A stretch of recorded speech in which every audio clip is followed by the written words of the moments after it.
como bomba, especialmente me voy a enfocar con el ciclo cardíaco. El corazón tiene 4 bombas, 2 en las aurículas y 2 en los ventrículos. ¿Cuáles fueron los 2 principios que les dije en la última clase que tienen que aprender?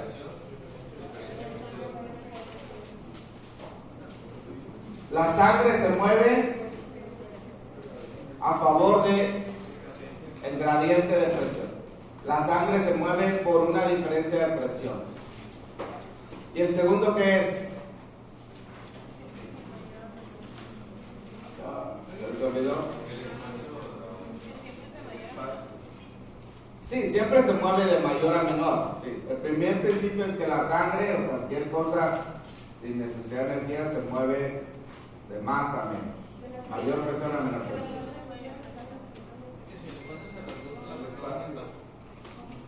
La presión depende de la relación entre el contenido y el contenedor, el espacio que hay. La relación entre los dos va a determinar si la presión es normal, alta o baja. Entonces, vamos a poner aquí las válvulas auriculoventriculares que si el corazón está, digamos, en esta posición, pues las válvulas se van a abrir hacia los ventrículos para que la sangre pueda pasar en esta dirección. La mayor parte de la sangre que viene desde las venas cavas y las venas pulmonares pasa directamente. Solamente el 20 al 30% del llenado tiene que ver con la contracción de las aurículas. Cuando la aurícula se contrae, la presión aumenta en la aurícula y manda la sangre al ventrículo. ¿En qué momento se cierran las válvulas? Acá tenemos las venas pulmonares. Vamos a ponerlas así. ¿En qué momento se cierran las válvulas? ¿Qué es lo que hace que se cierre la válvula? Cuando aumenta la presión en el ventrículo y es más alta que la presión en la aurícula, entonces la válvula se va a cerrar. De hecho, la sangre va a intentar irse hacia la aurícula, pero ¿quién detiene a la válvula? Las cuerdas tendinosas junto con los músculos papilares. Entonces ya no hay retorno de sangre. Vamos a poner aquí la cuerda tendinosa, el músculo papilar la sostiene. Recuerden que el músculo papilar está en la parte interna del ventrículo y detiene la valva de la válvula para que no se vaya hacia el otro lado, porque si no la sangre se regresaría.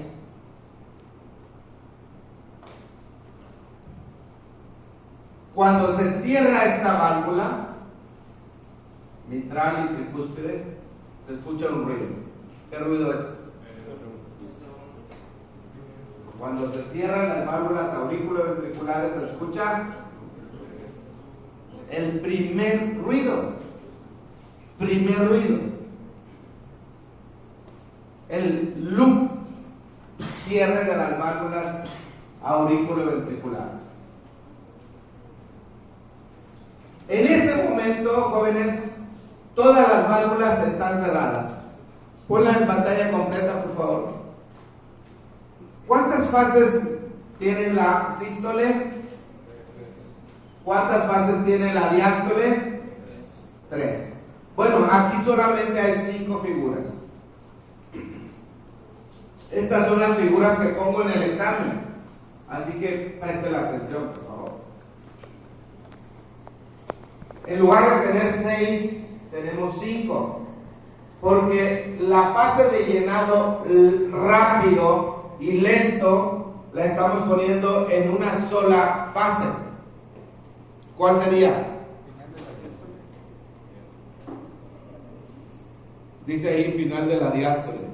Pues en realidad ese término tampoco me gusta, porque debería de ser llenado, simplemente llenado.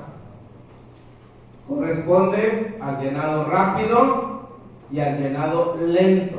Ustedes pueden ver ahí las válvulas. ¿Cuáles válvulas están abiertas aquí? Solamente las auriculoventriculares. El último tercio de la diástole corresponde a la contracción de la aurícula, lo que les acabo de mencionar. Como la aurícula, lo que ven ustedes en color azul significa que el músculo en esa cavidad se está contrayendo. ¿Cuánto es el porcentaje de sangre que recibe el ventrículo gracias a la contracción de la aurícula? Entre 20 a 30%. No es un porcentaje alto. Si la aurícula no funciona, recuerden, Beatriz, que los músculos cardíacos, aurícula y ventrículo, funcionan como un sinsitio. Cada uno de mis dedos es una célula muscular. Cuando se contraen todos al mismo tiempo, es cuando puede bombear la sangre, cuando puede reducir el espacio, aumentar la presión de la sangre dentro de la cavidad y la sangre pasar ya sea a la siguiente cavidad o a los grandes vasos. Sin sitio. Pero si cada dedo se quiere contraer desordenadamente, cada quien quiere hacer la contracción en el momento que quiera, ¿qué va a pasar con el bombeo?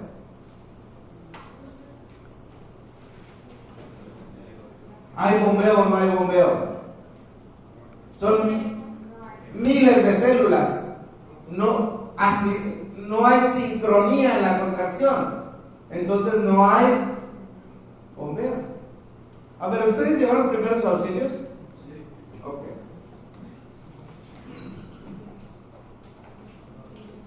Si ustedes ven a una persona tirada a la calle, no hay pulso, ¿qué hacen?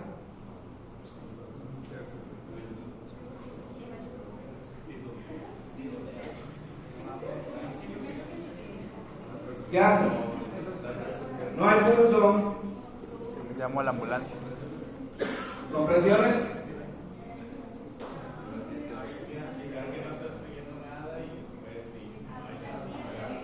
Abren la vía aérea, comprueban ventilación, etc. ¿Qué hacen con el corazón?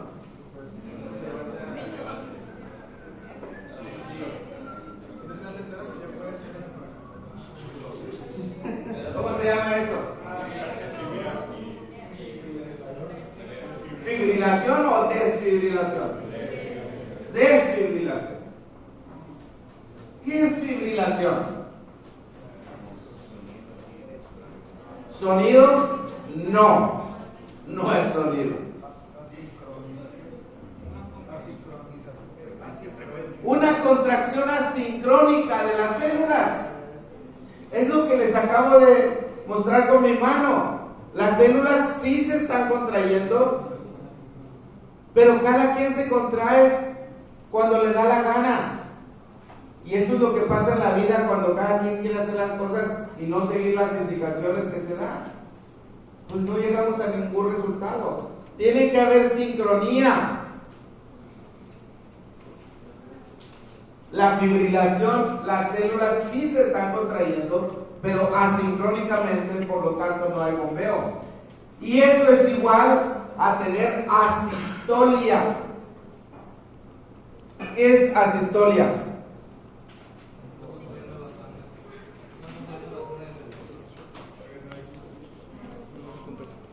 Hay dos condiciones donde no hay bombeo de sangre: asistolia asistolia y fibrilación.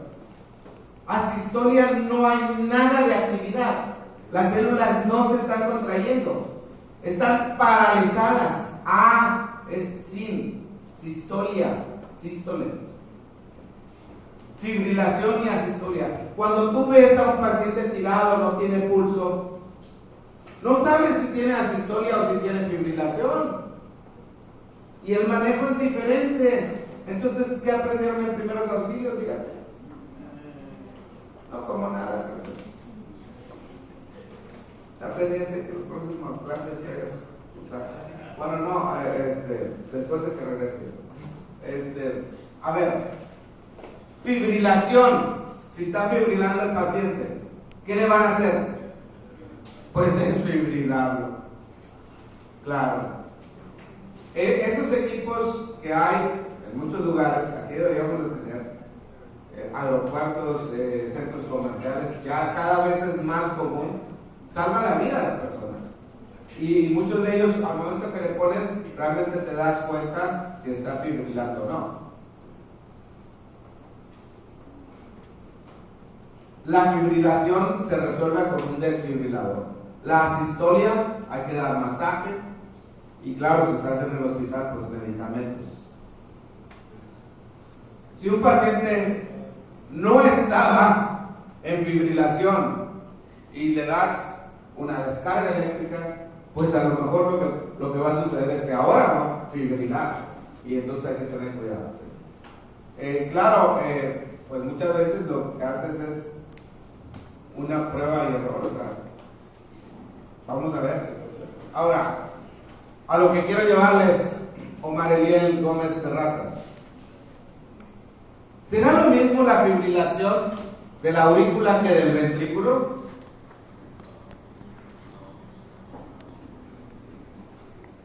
¿Tiene las mismas consecuencias que fibrila la aurícula que el ventrículo?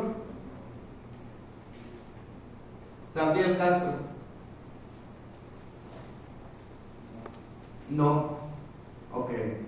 ¿Cuál es la diferencia? Que la aurícula no tiene tanto que ver en bombear la sangre al ventrículo como el ventrículo tiene la importancia de bombear la aorta. Exacto, excelente.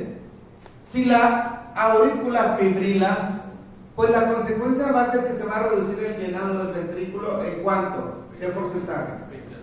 20 a 30%. No es mucho. El reposo no. Yo tuve una vez una fibrilación auricular. No es mucho problema. Si está en reposo la persona, si hace actividad, ese 20 a 30% se va a notar. Pero si fibrila el ventrículo, ¿qué va a pasar?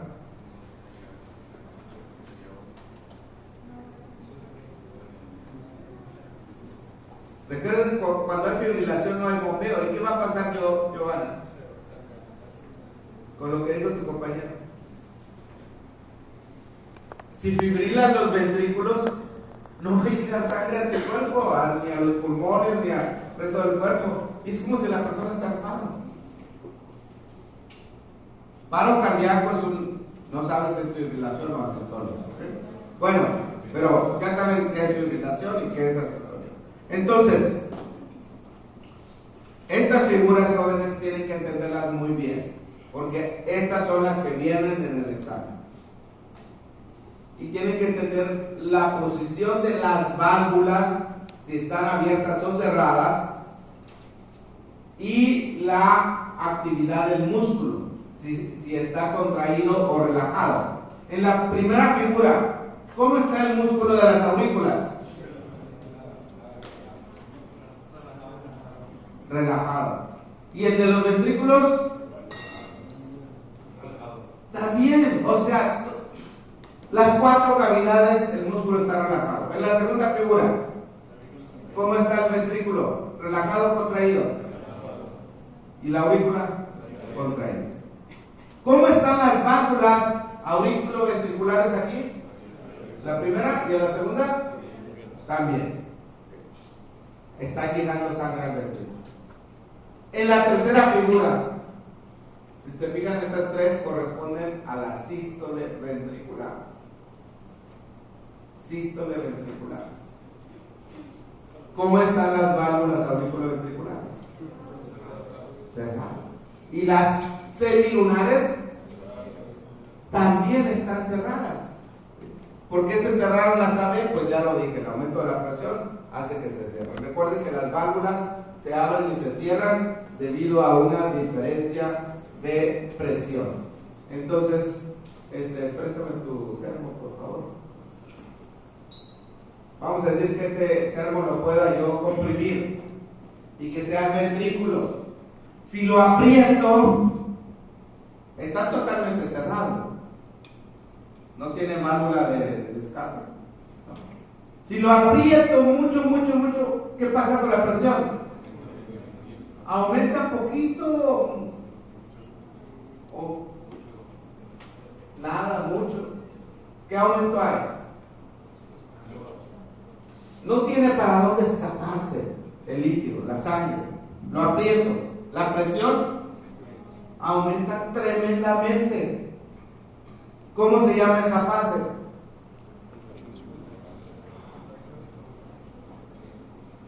Ahí está. ¿Cómo se llama esa fase? Todas las válvulas están cerradas. Se llama contracción isovolumétrica. ¿Por qué isovolumétrica?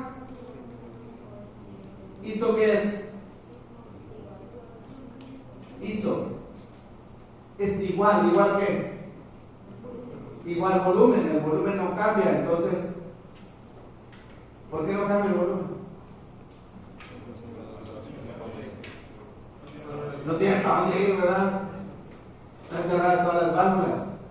Regrésate a la figura donde está el diagrama, sí, por favor. Ahí está el ascenso rápido de la presión del ventrículo. Se debe a la contracción del músculo ventricular y a que no hay por donde salga la sangre. Todas las válvulas están cerradas. En el momento que la presión en el ventrículo es mayor que en la arteria pulmonar, hablando del lado derecho, o en la aorta, hablando del lado izquierdo, las válvulas semilunares se abren. Se abre la válvula. ¿Y qué pasa con la sangre? Pues ahora sale. ¿Cómo se llama esa fase? ¿Cómo se llama? Eyección o expulsión ventricular. Noten el ventrículo contraído. Las válvulas semilunares se abren en sentido opuesto a las auriculoventriculares, digamos hacia arriba. ¿Qué es lo que hizo que se abriera la válvula?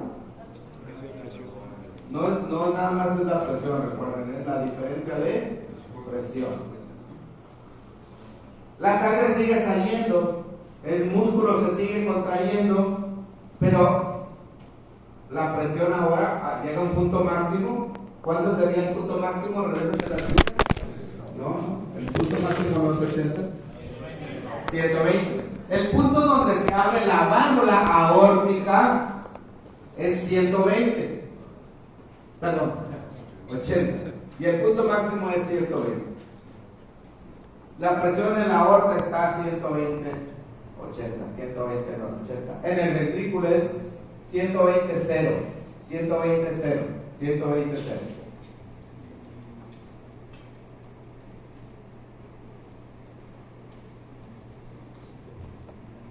Y entonces, como se ha salido tanta sangre, ¿cuánta sangre sale del ventrículo? En 80. ¿Y cuánto queda? 50.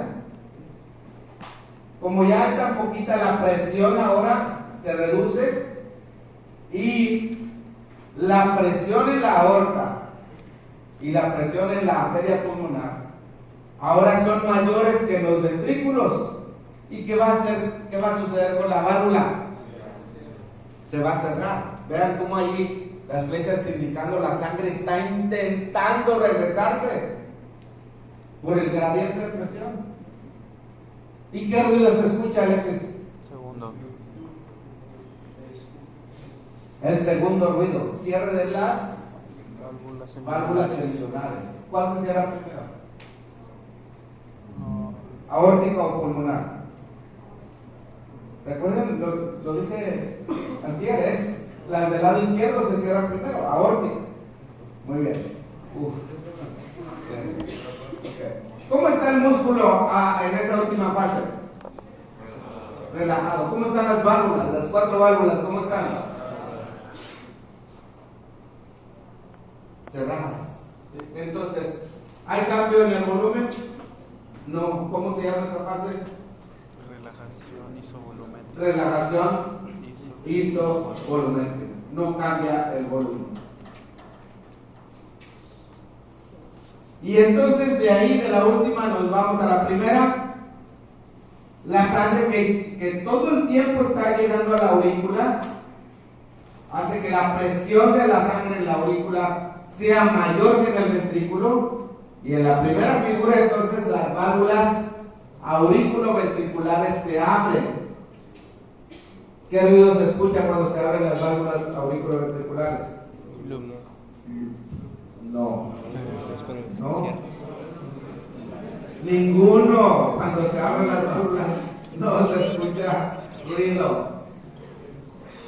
Es cuando se cierra. Y entonces ahí en la primera figura tenemos el llenado rápido y el llenado lento. Y el volumen al final, ¿cómo se llama el volumen al final? Al final de la diástole, ¿cómo se llama? Ayer les pregunté, ¿no? ¿Qué significa tele? Al final. Al final. O lejos, a la distancia. Por ejemplo, si dices teleamor, ¿qué es un teleamor? Amor a la distancia.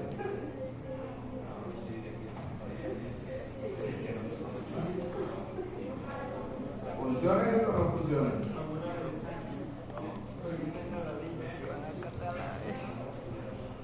Mira, fue No funciona, ¿verdad? Entonces, fue tu evento canónico. llenado rápido y llenado lento.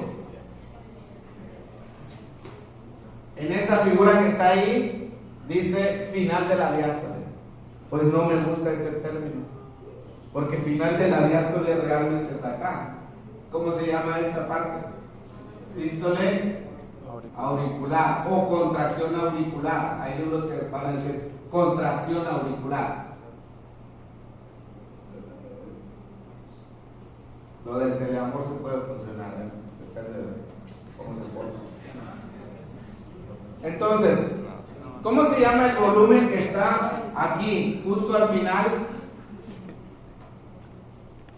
El volumen que hay al final de la diástole se llama telediastólico. ¿Y cuántos mililitros son? 130. Ese volumen es justo antes de la contracción. También se llama la precarga. Precarga.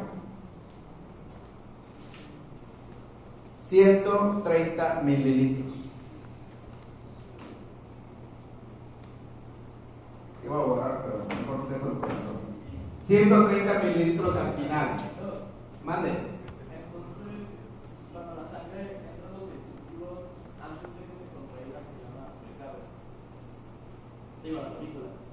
Cuando la sangre entra en las películas. No. La precarga es el volumen justo antes de la contracción. ¿Cuánto es el volumen justo antes de la contracción? 130 mililitros. Este punto, jóvenes, que está aquí, BTD, este puntito es este mismo punto, porque ese es un ciclo, ¿no? Se repite. Aquí tenemos el BTD. Venía del ciclo previo. BTD, 130 mililitros. ¿Cómo se llama el volumen que está al final de la sístole? Recuerden que esta era la sístole y esta es la diástole. El volumen que está aquí se llama volumen telesistólico, BTS. ¿Y cuántos mililitros son? 50 mililitros. ¿Cómo se llama el volumen que expulsó el corazón? Volumen sistólico. ¿Y cuánto es? 80 mililitros.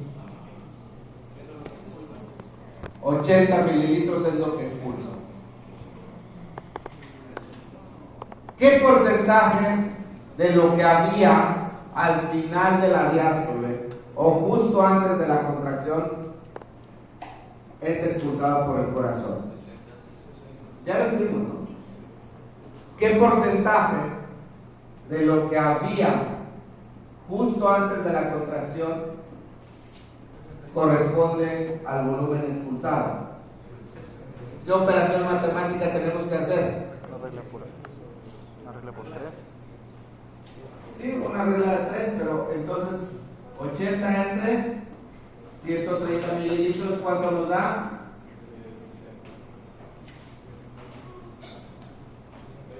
61.61, el porcentaje es 61%. No tienen que aprenderse las fórmulas, lo que tienen que aprender son los conceptos. ¿Y cómo se llama este concepto? Fracción de eyección. Fe. Hay que tener fe. Fracción de eyección. ¿Cuál sería la fórmula de la fracción de eyección?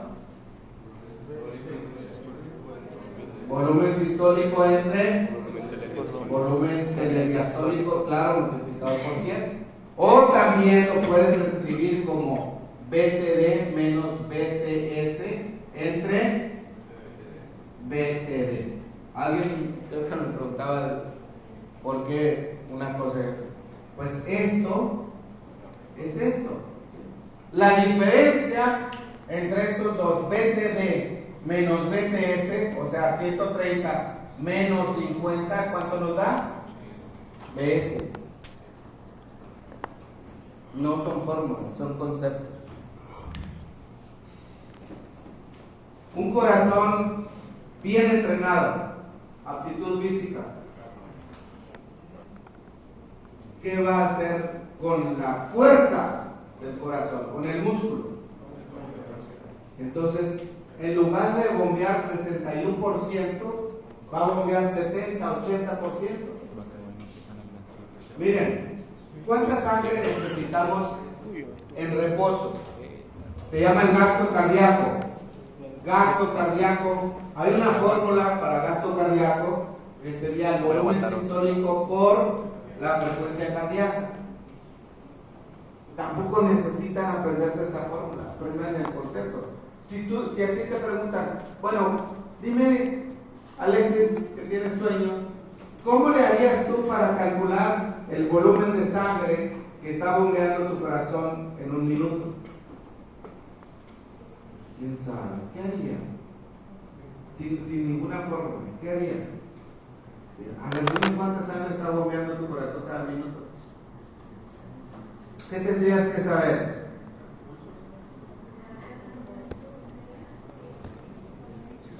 Tendrías que saber número de veces que late.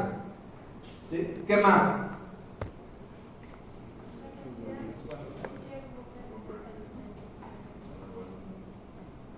Tendrías que saber cuánto expulsa en cada latido.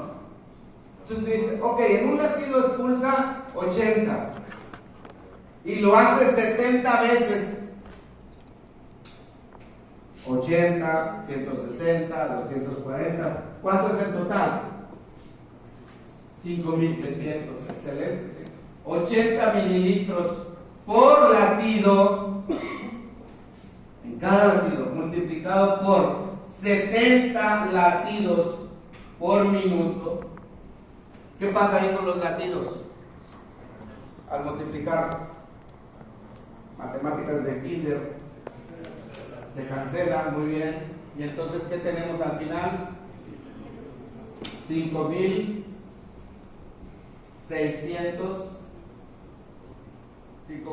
8 por 7, 56, 5.600 mililitros ¿qué? Por minuto. ¿Cuántos litros serían? 5.6 litros por un minuto. Ok. Si tu corazón en lugar de bombear 80, bombea 100 mililitros. 100, porque es un corazón bien entrenado. Todas las tardes vas a actitud física, etc. 100 mililitros cada latido. ¿Cuántos latidos necesitas para tener los 5.600 mililitros? Menos, sí. ¿Cuántos? Menos. Pues 56.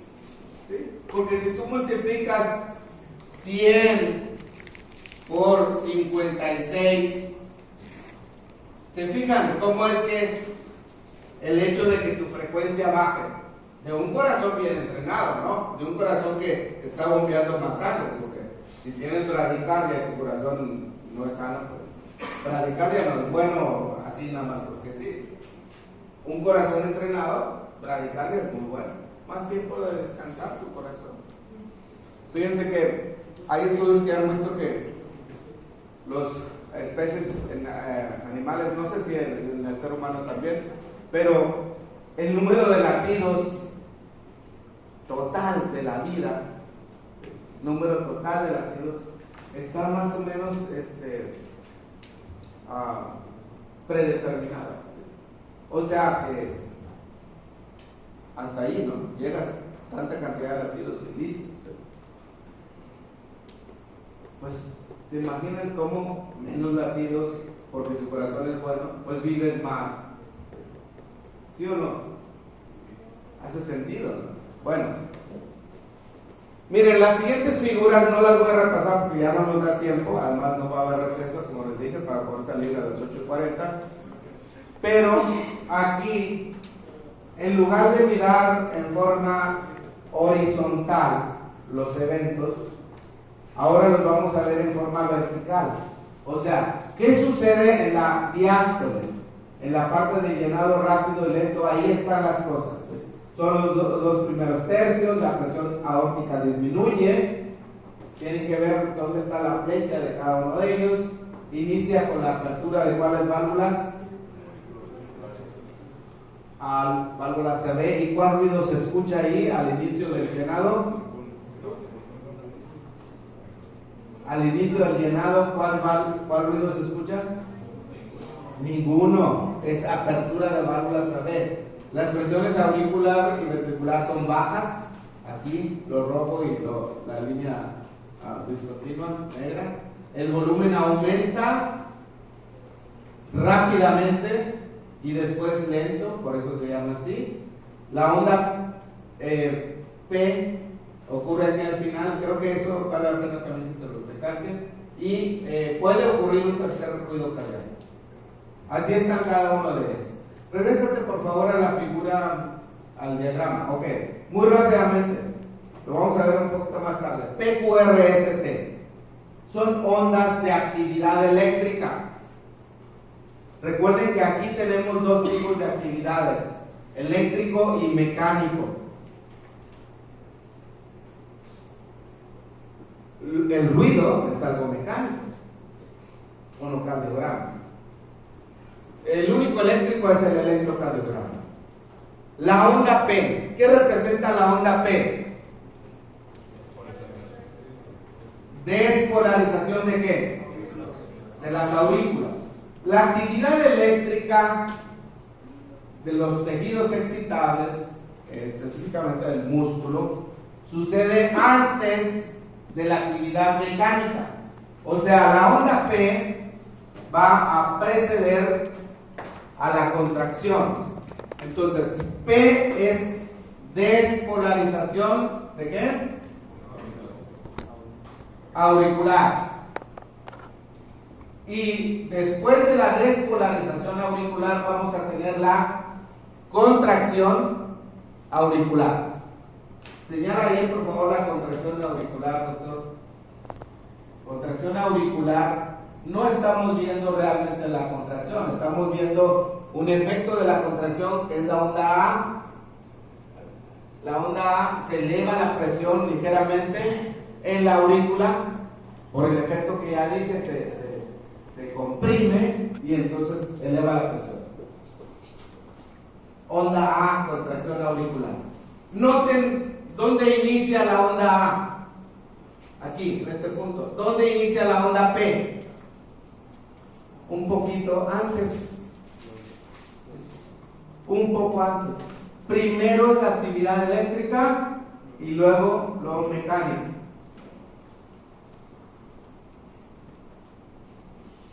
Uriel. QRS. ¿Qué representa QRS? Despolarización auricular. ¿Con qué se va a asociar? Perdón, ventricular. Despolarización ventricular. ¿Con qué se va a asociar? Con la contracción ventricular. ¿Y cómo se manifiesta la contracción ventricular? ¿Cuál fase o cuáles fases? Antes de la eyección, ¿cuál sería? La contracción isovolumétrica. Ahí donde aumenta muchísimo la presión. Se fijan que QRS comienza antes de la contracción isovolumétrica. Es un complejo QRS. Y la última onda del electrocardiograma, ¿cuál es? La onda T. ¿Qué representa la onda T? Repolarización. ¿De qué?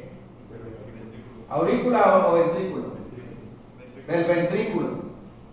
Y entonces, ¿con qué se va a asociar? Con la relajación. ¿Cómo se evidencia la relajación en la presión? Descenso de la presión, ¿verdad? Y corresponde a cuál fase? Relajación isovolumétrica. Ahí está, la onda T está iniciando antes de la relajación isovolumétrica.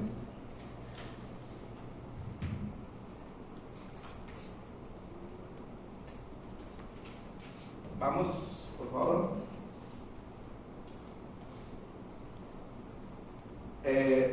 Contracción auricular, ¿qué sucede? Ahí está, noten las flechas, noten el estado de las válvulas abiertas o cerradas, noten el estado del músculo contraído o relajado y todo lo que está ahí al lado, ¿no?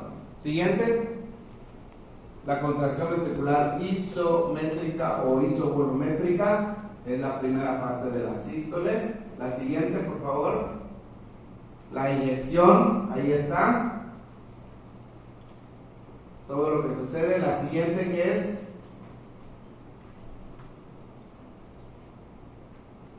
la relajación isovolumétrica.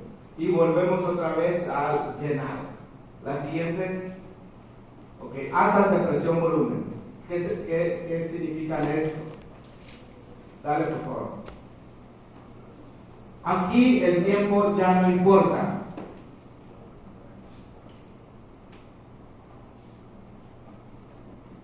Cuando estás con tu novio o tu novia, el tiempo ya no importa. No quieren ni que pase. Se te olvida que hay tiempo. Bueno, hagan de cuenta que aquí el volumen es el novio y la presión es la novia.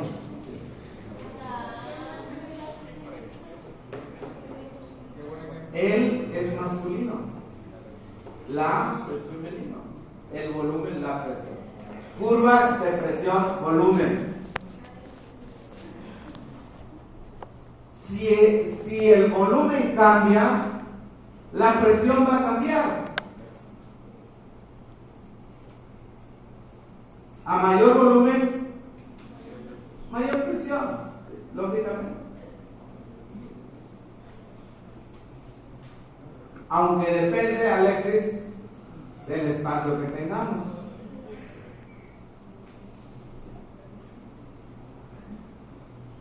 Vamos a concentrarnos en la parte central de esta figura, lo que está en color rosa. Creo que la siguiente figura puede mostrar eso. Dale, por favor. Ok. Esa partecita que estaba ahí, ahora la tenemos aquí. Volumen y presión. El volumen inicial aquí es diferente a lo que veníamos mencionando. Dice aquí 75. Pues son otros datos, diría López Obrador. Es decir, es el mismo 50. Y acá sería el mismo 130. ¿Qué pasa con la presión a medida que el volumen aumenta? ¿Qué pasa con la presión? Aumenta, pero no aumenta mucho. ¿Por qué no aumenta mucho? Porque todavía hay espacio por ahí.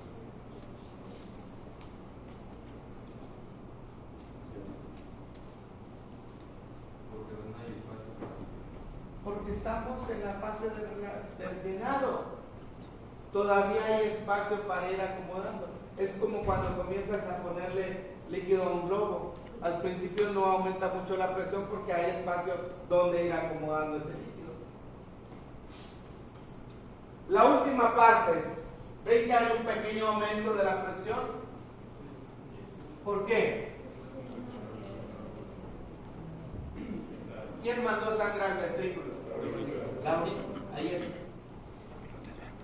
Pero en el punto A, que es justo donde se cierra la válvula aurículo-ventricular, en este caso el lado izquierdo nada más, ¿okay? Hay que tener también esa información porque las presiones del lado izquierdo son mayores que el lado derecho.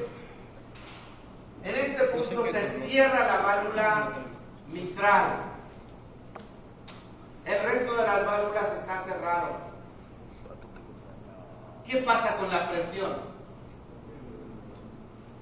¿Te acuerdas lo que dice hace rato? Si no tienes por dónde escape y aprietas, pues la presión aumenta tremendamente. Entonces, ¿cómo se llama esta fase? De A a B. Contracción isovolumétrica. Contracción isovolumétrica. Volumétrica. Y es tanta la presión que cuando llega a este valor, 80 milímetros de mercurio, se abre la válvula aórtica y la sangre empieza a fluir. Y la presión, ¿qué va a pasar? De B a C. La presión. No, sigamos el carro. Llega a un punto máximo y luego empieza a disminuir. El volumen, pues si está saliendo la sangre, pues el volumen está disminuyendo. Y en este momento, la sangre que intenta regresar al ventrículo izquierdo hace que se cierre la válvula aórtica. Otra vez, las 4 válvulas están cerradas, pero el volumen ahora es bajo y el músculo se relaja. ¿Qué va a pasar con la presión? Va a bajar. Pues va a bajar. Hasta el punto que la presión en la aurícula va a superar a la presión en el ventrículo y se va a abrir otra vez la válvula auriculoventricular. Miren, ahorita les voy a pasar un video muy cortito para que vean todo el ciclo cardíaco en unos cuantos segundos. Pero, como les dije el miércoles, es un puro asunto mecánico y nada más hay que entender 2 cosas. La sangre siempre se va a mover de más a menos presión. Y eso va a hacer que fluya en una dirección, va a hacer que se abran las válvulas, que se cierren las válvulas, que impiden que la sangre regrese, va produciendo ruidos. Y el segundo es, ¿de qué depende la presión? No es solamente del volumen. ¿De qué más depende la presión? Del espacio.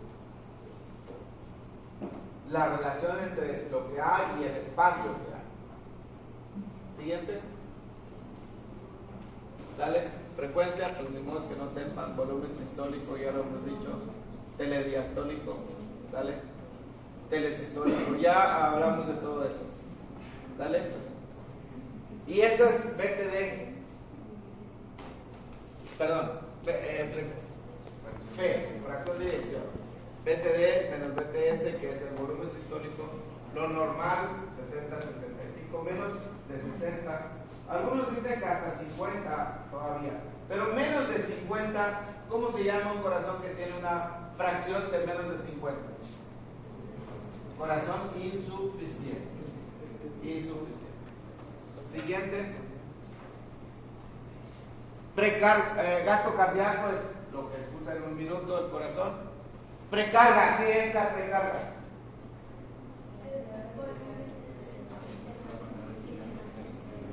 Es lo que hay justo antes de la contracción, que equivale al volumen sistólico.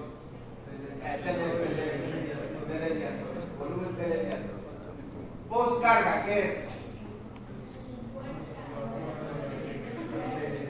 ¿Qué hay a la salida del ventrículo izquierdo? ¿Qué vaso sanguíneo tenemos? La aorta. La aorta. ¿Qué vaso sanguíneo tenemos a la salida del ventrículo izquierdo? La aorta.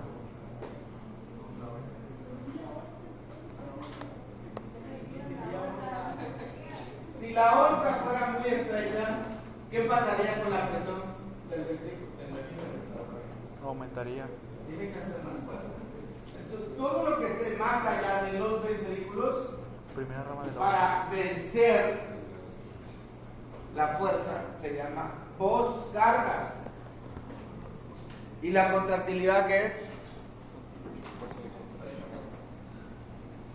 ¿Contractilidad qué es? Pues la fuerza. La fuerza. Dale. Dale. Bueno, eso no les voy a regresar ahorita porque los veo mentalmente agotados. No vamos a salir, solamente a levantarnos aquí un minuto y vamos a continuar hasta las 8:30. Me voy a retirar y en los últimos 10 minutos van a ser 2 metros. Levántense. Aquí viene.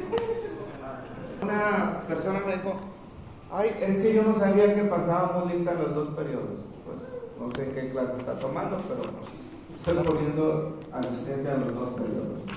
Y vamos a repetir las indicaciones: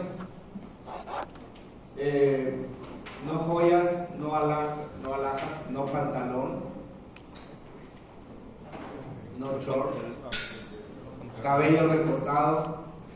Algunos pronto se lo van a tener que cortar. ya, como que ya. Voy a quedar como Marcelino. No anillos, no aretes. ¿Ok? Todas las indicaciones. Todo eso entra dentro de su calificación, si no quieren hacer caso. Bueno, si quieres yo le doy para que tú veas qué es, tengas tiempo de revisar. Vamos a entrar a otro tema que tiene que ver con el sistema de conducción eléctrico del corazón. Los temas que estamos viendo ahora ya deberíamos estar entrando en el electrocardiograma, de acuerdo a nuestro temario, Fisiología 2023, Grupo A. El tema del músculo cardíaco ya se los dio el doctor Adán Higuera, ¿verdad? En el laboratorio. Entonces, corazón como bomba. Hoy tenemos que ver excitación rítmica del corazón y el electrocardiograma normal. Es 1 de septiembre, mes de la patria. ¿Está bien? Vamos más o menos ahí bien con el programa.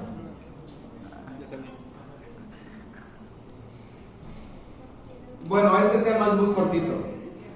8:30 yo me salgo y se quedan con el doctor Kenneth hasta las 8:40 para hacer 2 meses rapidito. Bueno, seguramente han escuchado ustedes una persona con infarto, pues le hicieron un electro y salió alterado. Y seguramente ya han visto ustedes algunos electros. El electro es una herramienta, electrocardiografía. Registra en la papel o en la pantalla la actividad eléctrica del corazón, no la actividad mecánica. Por eso se llama electro, ¿sí? Actividad eléctrica. aunque podemos a partir de ella tener algunos conclusiones acerca de la actividad mecánica. Pero en un electrocardiograma no puedes ver, por ejemplo, una valvulopatía, un daño a la válvula, usualmente no se ve ahí. No puedes ver pues cierto tipo de lesiones.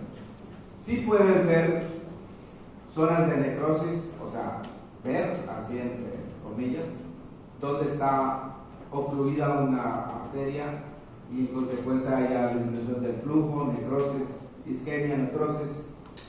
Puedes ver trastornos del ritmo. Lo normal, hay un ritmo normal, y entonces si no está este ritmo, decimos que el paciente tiene una arritmia.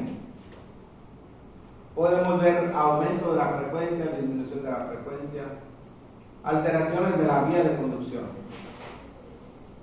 Tiene sus usos, tiene sus limitaciones. Entonces, para poder entender el electrocardiograma, lo primero que tenemos que entender es la vía que genera los impulsos cardíacos. El corazón es capaz de latir aunque lo saques de tu cuerpo. ¿Puede latir? Tiene su propio marcapaso, su propio sistema de producción de potenciales de acción.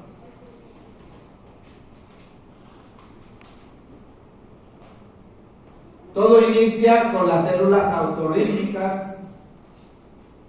Normalmente las que mandan están en la aurícula derecha, específicamente en lo que se llama el nodo SA. Ahorita lo vamos a ver. Entonces, el sistema de conducción eléctrica tiene dos funciones. ¿Cuáles son?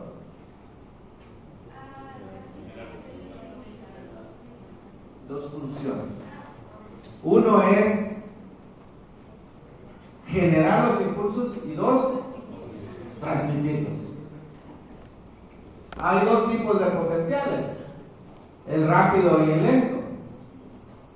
El lento ocurre en los nodos SA, AB y las fibras de Purkinje, que también son potencialmente células que pueden generar el potencial de acción. Y el resto, pues, es la transmisión. El sistema de conducción eléctrica, ¿son neuronas o son células musculares en el corazón? ¿Quiénes dicen que son neuronas? Todo este sistema de conducción de los impulsos eléctricos en el corazón. Neuronas. Tenemos inervación simpática, aumenta la frecuencia, aumenta la fuerza, y parasimpática disminuye. ¿Nadie dice que son neuronas? Bueno, efectivamente no son neuronas. Las células del sistema de conducción son células musculares, pero no están especializadas en contracción. ¿Cuál es su especialidad? Generar potenciales y transmitir. Y esto de transmitir, los jóvenes, hay cosas muy importantes: la velocidad y la dirección. ¿Por qué la dirección es importante?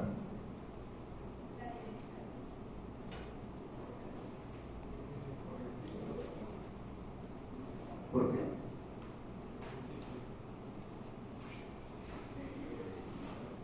¿Por qué la dirección es importante en el sistema de conducción eléctrico?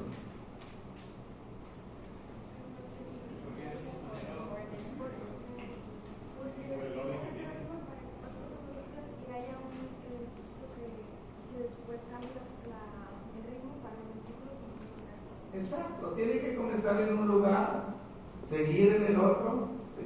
Primero aurículas, luego ventrículos, hay una pausa pequeña. La dirección es importante. La velocidad también. Así que vamos a hablar de eso. Las aurículas se contraen más o menos una sexta parte de un segundo antes que los ventrículos.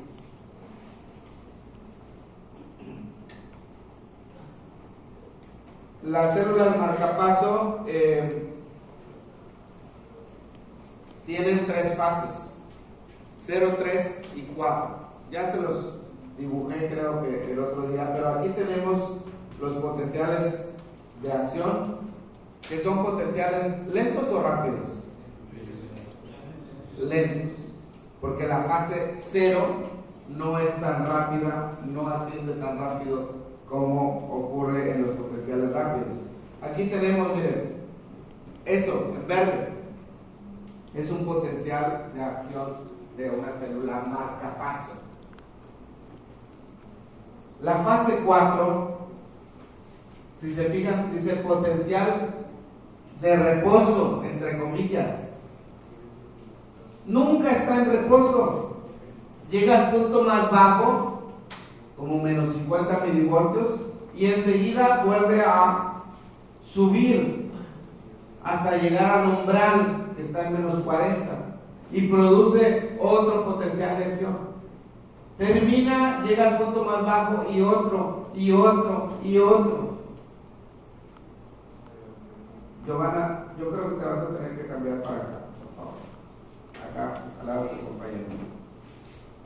Entonces, miren, un potencial de acción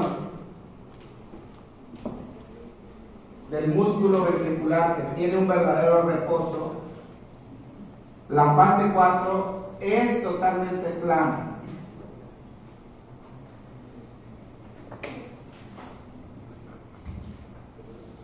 Tenemos así la meseta, y esta fase, que es esta misma, es fase 4, reposo.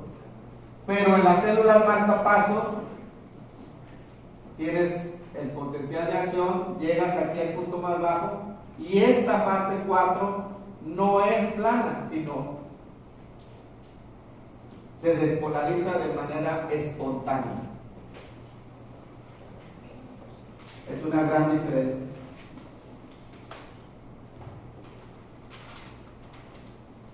Los iones que participan, pues ya ni lo repaso, ya les hemos dicho. ¿Cuál sería el de la meseta? Calcio. ¿Dónde está aquí?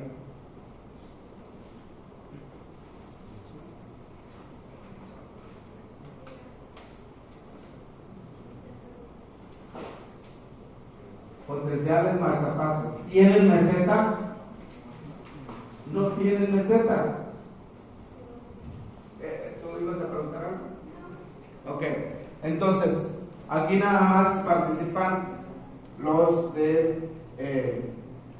bueno, ahí habla de los canales densos de calcio, pero en realidad no hay una meseta. Básicamente es para esa fase 0, la de ascenso.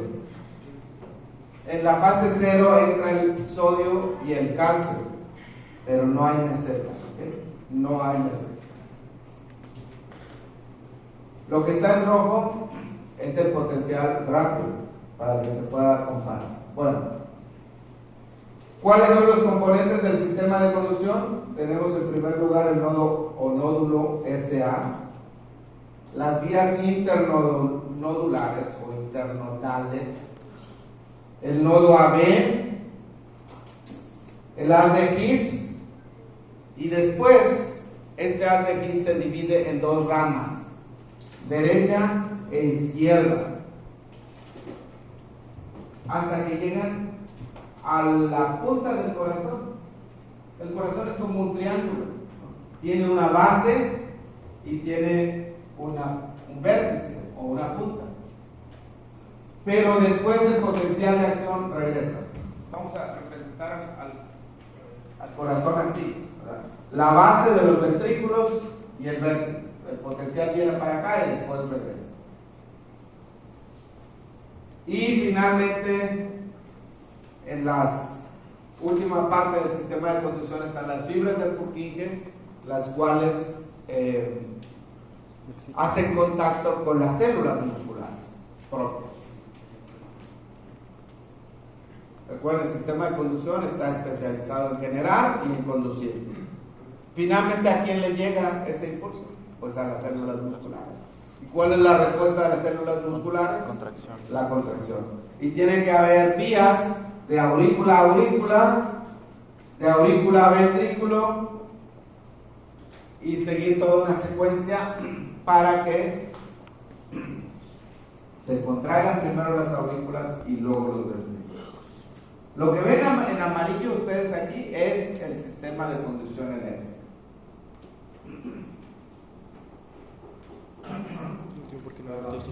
Falta aquí realmente señalar, mejor creo que en otra figura, una vía entre la aurícula derecha y la aurícula izquierda.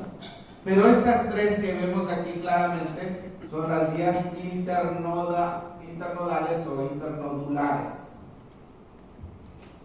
¿Cómo se llaman estas tres vías?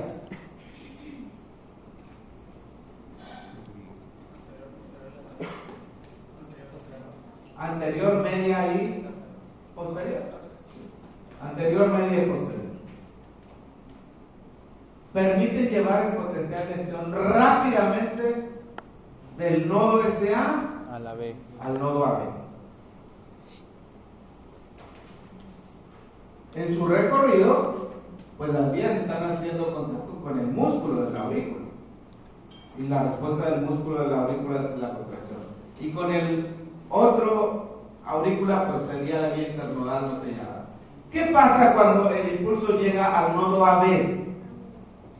¿Qué pasa con la velocidad? Disminuye. Porque se genera en el nodo SA, avanza rápidamente por las vías internodales, y en el AB, ¿qué sucede? Disminuye la velocidad. En el AB la velocidad disminuye. Miren, es como ir de aquí a Monterrey. Sale uno de Montemorelos, agarra carretera, ¿a cuánto viajas? Tranquilo. Cuando pasa por Allende, ¿qué haces? Baja la velocidad. ¿Por qué? Pues es zona urbana, etcétera, ¿no? Están los policías. Si no, a lo mejor ni de bajadas. Hagan de cuenta que Montemorelos es el nodo SA. Allende sería el nodo AB. Y después, pasando a Allende, ¿qué sucede? Vuelves a acelerar.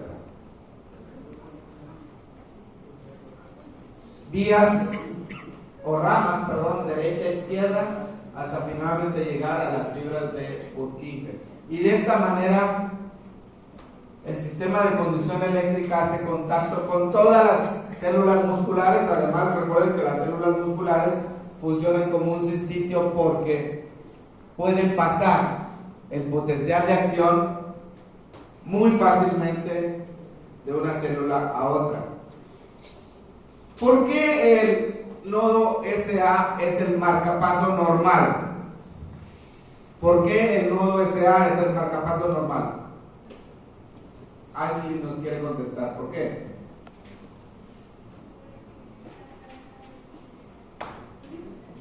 ¿Tiene que ver con la tasa de generación de los impulsos, sí?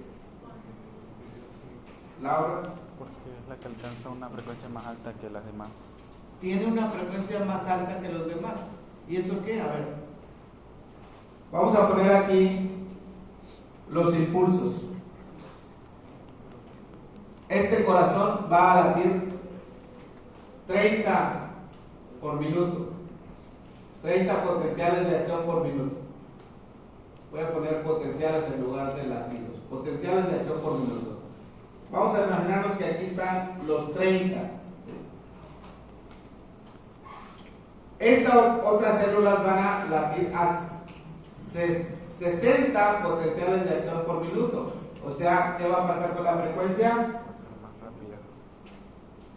Va a ser más alta que el de arriba. Y este otro le vamos a poner a 80 potenciales de acción por minuto. ¿Qué va a pasar? Entonces vamos a ver más frecuentemente los potenciales de acción. Cada rayita sería un potencial de acción.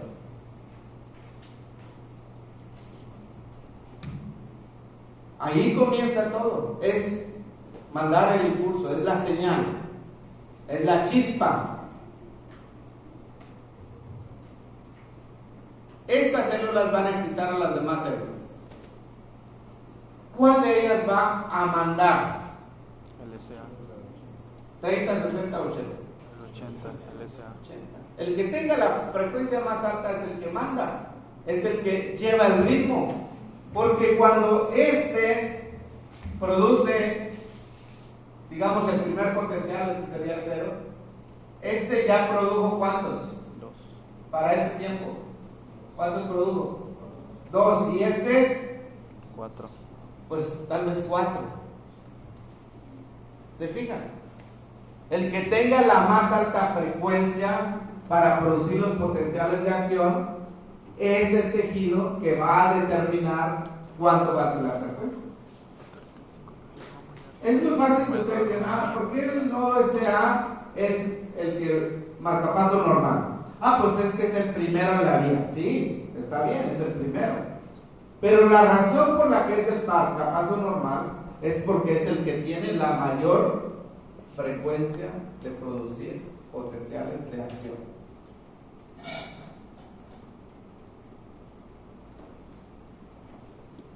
Finalmente, porque ya me quiero ir, ahí están las frecuencias reales. ¿Quién es el que tiene más frecuencia? SA. El nodo SA. ¿Y qué pasó? Pero no ¿No han aguanta, visto este video? no aguanta más presión. No lo subimos. No aguanta más presión el SA. Lo subimos ya para las 3 semanas. Auricular, vías auriculares, internodulares, ya lo mencioné. El nodo AB hay un retraso fisiológico. Allende. El nodo AB es allende. La reunión que tengo es una reunión que tenemos cada 3 meses con autoridades de otras instituciones. Entonces, disminuye la velocidad debido a que hay pocas uniones entre una célula y otra. Pocas uniones gap. Las uniones gap son las que permiten que el potencial de acción pase rápidamente de una célula a otra. Si tienes pocas de estas uniones, el potencial de acción tarda en pasar.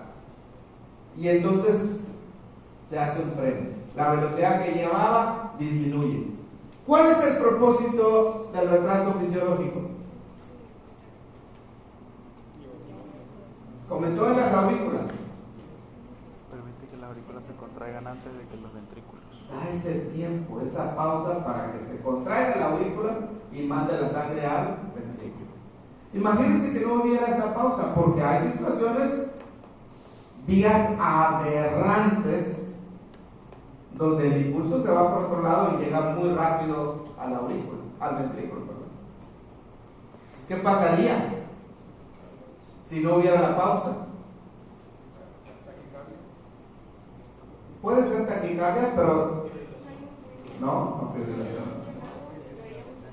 No había un buen llenado, pero además probablemente la aurícula y el ventrículo se contrayeran al mismo tiempo, porque el impulso pasa muy rápido. Esa pausa es para decir, a ver, espérate tantito, déjame que le bombee sangre y ahora sí pasa el impulso al ventrículo para que después el ventrículo se contraiga. Es una pausa muy importante. Justo ahí donde ocurre el paso, hay que analizar muy bien la estructura. Tenemos las vías internodulares, están cortadas aquí, no está la interauricular, pero hay unas fibras de transición y enseguida, Valentina, ¿cuál sigue?